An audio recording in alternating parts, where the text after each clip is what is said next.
नमस्कार दोस्तों बहुत सारी ज़िंदगी बदलने वाली है और ज़िंदगी की बहुत सारी बातें जिनका संबंध देर सवेर हमारे जीवन सोपान के साथ जुड़ा हुआ होता है वो बदलने वाली हैं, बदलाव आने वाले हैं। इनके लिए तैयार हो जाइए। और ये सारे बदलाव इनके लिए मानसिक रूप से हमने कभी भी तैयारी नहीं की, लेकिन आ रहे हैं, धीरे धीरे आ रहे हैं। लेकिन कुछ एक चीज़ें ऐसी महत्वपूर्ण हैं मित्रों कि जो बड़ी आश्चर्यचकित भी करती हैं। आप अक्सर बाज़ारों में से गुज़रते हैं तो आपको बाज़ारों में या मुख्य स्थानों पर, शहरों में, कस्बों में एक लाल रंग सा डिब्बा सा लगा होता है। लाल रंग का एक बहुत बड़ा डिब्बा रखा होता है जिसमें खत डाले जाते हैं।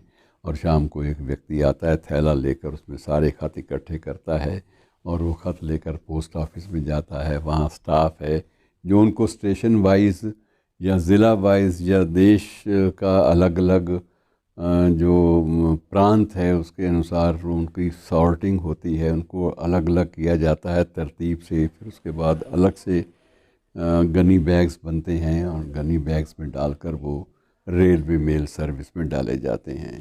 लेकिन अब आने वाले वक्त में मित्रों ये पोस्ट ऑफिस नाम की चीज़ जो है ये बिल्कुल ही जीवन से आपके ख़त्म होने वाली है। डाकिया डाक लाया वाली बातें भी ख़त्म हो जाएंगी। धीरे धीरे ये चीज़ें ना उड़ती जा रही हैं, क्योंकि इतनी ज़्यादा ये वित्तीय संकट का सामना कर रही है डाक की सेवा कि ये किसी भी सरकार के लिए बहुत लंबी अवधि तक इसको जारी रख पाना संभव नहीं हो पा रहा।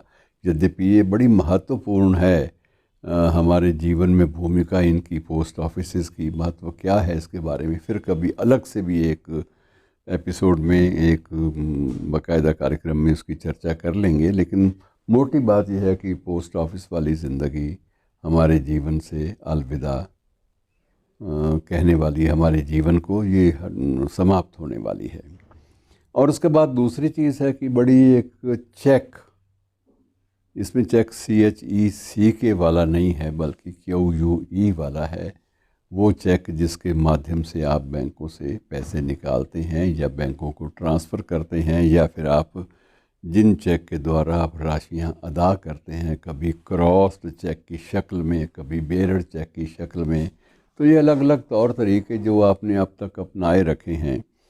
ये चेक वाले सिस्टम जो हैं ये भी कहा यही जाता है कि 2022 तक ही ये चलेंगे। और अभी आसार कोई ऑफिशियली कोई अधिकृत रूप से कोई आदेश जारी नहीं हुआ, लेकिन ये ज़रूर है कि अब चेक इस्तेमाल बहुत कम होने लगे हैं और साल चल जाएंगे, लेकिन ज़्यादा वक्त नहीं चल पाएंगे। चेक बुक जो हैं वो समाप्त हो जाएंगी, क्योंकि पहले होता था कि चेक बुक के लिए आपको पैसे अलग से नहीं देने पड़ते थे। अब बाकायदा अगर नई चेक बुक मांगते हैं तो आपको अलग से पैसे भी अदा करने पड़ते हैं।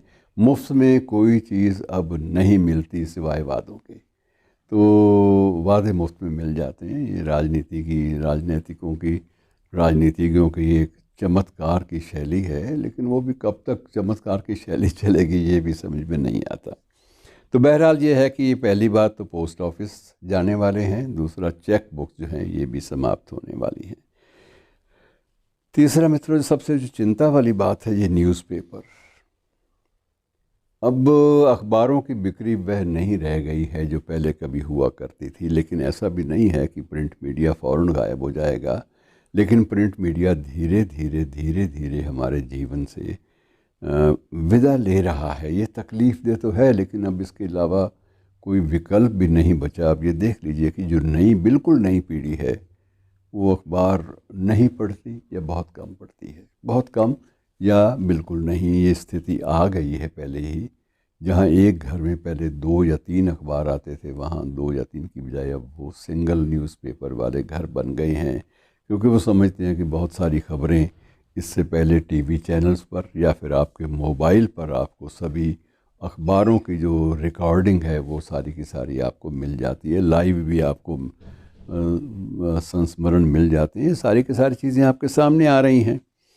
और इसी प्रकार से किताबें, जिन किताबों के बारे में शिकवा शिकायत गुलजार करते, भाई गुलजार की लंबी नज़म की चर्चा होती है और वो शिकवे शिकायत करते रहे कि किताबें झांकती हैं बंद अलमारी के शीशों से और कई विद्वानों ने हमें ये भी बता दिया कि किताबें सबसे बड़ी अच्छी दोस्त हैं।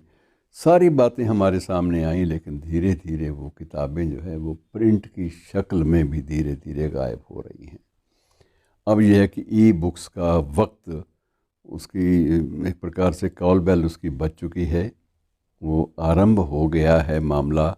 कब तक ये प्रिंट वाली पुस्तकों को पूरी तरह से रिप्लेस करता है, पूरी तरह से उनको मार्जिनलाइज करता है या पूरी तरह उनको हाशिए पे सरकाता है, ये समय ये कुछ कहा नहीं जा सकता। लेकिन उसी दिशा में हम लोग आगे बढ़ रहे हैं कि प्रिंटेड बुक्स भी, छपी हुई पुस्तकें वो भी गायब हो जाएं और सिर्फ ई बुक्स की शक्ल में हमारे सामने आएँ। अब एक किंडल पर ही आपको इतनी पुस्तकें मिलने को, पढ़ने को मिल जाती हैं कि आप उसको कहाँ ढोएंगे। आप सिंपल बात यह है कि उसका ऐप जो है उसको खोल लीजिए, उसके बाद जो किताब आपको चाहिए वो किताब आपको मिल जाएगी।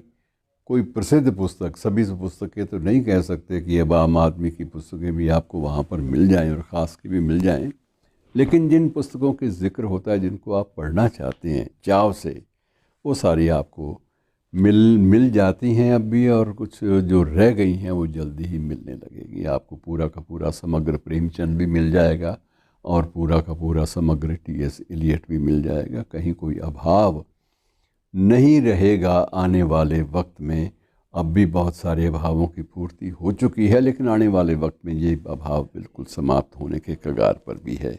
सिर्फ वही लोग जो रेल में जाते हुए किताब आराम से बैठ के 2 पन्ने पढ़े, पेज मोड़ा और रख दिया जब भी थक गए, वो बात अलग है। लेकिन बाकी सभी लोग उसी ऐप का सहारा लेकर किताबों को वहीं छोटे से मोबाइल पर ही पढ़ लेते हैं, या किंडल की छोटा सा जो एक छोटी सी स्लेट है उस पर ही सारी किताबें पढ़ लेते हैं। उसके बाद बंद कर लेते हैं। किताब को कहीं रखने का, उसकी साफ़ सफाई करने का कोई मतलब रह नहीं जाता। जो बदलाव हैं, ये चाहे डाकघर का है, चाहे चेक सिस्टम का है, चाहे न्यूज़पेपर्स का है, चाहे किताबों का है, और कुछ और भी बदलाव हैं जिनके बारे में फिर कभी ज़िक्र। फ़िलहाल इतने जो हैं बदलाव, इनको हज़म कर लीजिए, इनको अपने ज़रूर इन पर जो चिंता व्यक्त करनी, चिंता कर लीजिए, या तालियां बजानी है तालियां भी बजा सकते हैं, जैसे आपकी इच्छा, इसको लें, लेकिन ये आएंगे। धन्यवाद, शुक्रिया।